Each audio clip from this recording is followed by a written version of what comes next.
હાલો સાથી મિત્રો, આપ જોઈ છો જુઓ આ પ્રગટ લક્ષ્મીમાં આ નાના પપ્પીને આ ટેમ્પાવાળા ભાઈ એક્સિડન્ટ કરી અને આ હાલતમાં મૂકી ગયા છે. જુઓ પ્રગટ લક્ષ્મી અહીંયા પંચવટી હનુમાનજીના મંદિરથી આગળ. હું કાયમી કહું છું, જીવમાં શિવ અને દયા કરો તો દરેક દેવરાજ થાય. આ પકડ સાથી મિત્રો, આ બુલંદ મૂંગા પોતાની વેદના કોને કે જુઓ આ પેટ ફાડી નાખ્યું. આ બાબુ કે ટેમ્પાવાળાએ એક્સિડન્ટ કરેલું એ એનું કર્મ જાણે, એના કર્મફળની સજા ભગવાન આપશે. પણ આપણે આવા બુલંદ મૂંગાજી ક્યાંય પણ રીબાતા પીડાતા હોય તો સેવા આપો, કારણ કે જીવમાં શિવ, દયા કરો તો દરેક દેવરાજ થાય. માનવતામાં મહાદેવ, કરુણામાં કૃષ્ણ, દયામાં દરેક દેવ, અહિંસામાં ભગવાન બુદ્ધ, મહાવીર જૈન, નમીનાજી મહાન આત્માઓ છે.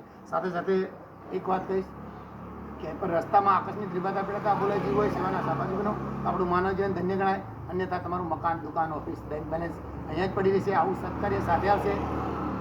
સાથી મિત્રો, હું કાયમી કહું છું કે આ કાર્ય નિષ્ફળ ભાવે અને પરમાર્થે કરજો તો ભગવાન અને ભગવતી રાજી થશે. અન્યથા આપણું માનવ જીવન વ્યર્થ જશે. અબોલા અને મૂંગાજી પોતાની વેદના કોને કહેશે? ભગવાન આપણને માણસ બનાવે છે. ભગવાન કૃષ્ણ ગીતામાં 15મા અધ્યાયમાં કહે છે, સર્વસ્વ ચામૃદ્ધિ સ્મૃતિ જ્ઞાનમ ભવન હતું. હું દરેકના હૃદયમાં છું, પણ કણમાં ભગવાન છે. એ ધોરણે આપણે આ કાર્ય કરીશું. આ જે જગ્યાએ રીબાય છે અહીં લાય, આનું પેટ ફાટીને આટલું બહાર આવ્યું. જુઓ આ જગ્યાએ માણસ હોય તો શું થાય, અને એ જે એને એક્સિડન્ટ કર્યું છે એ વ્યક્તિ ઉપર એફઆઈઆર થાય આ બાબતે. પણ આપણે માનવતા દાખી અને એને આપણા વડી જીતાથી સેવા આપીએ. હવે એને અન્યત્ર ખસેડવામાં પણ આવશે. એટલે વધારો કરી દઉં.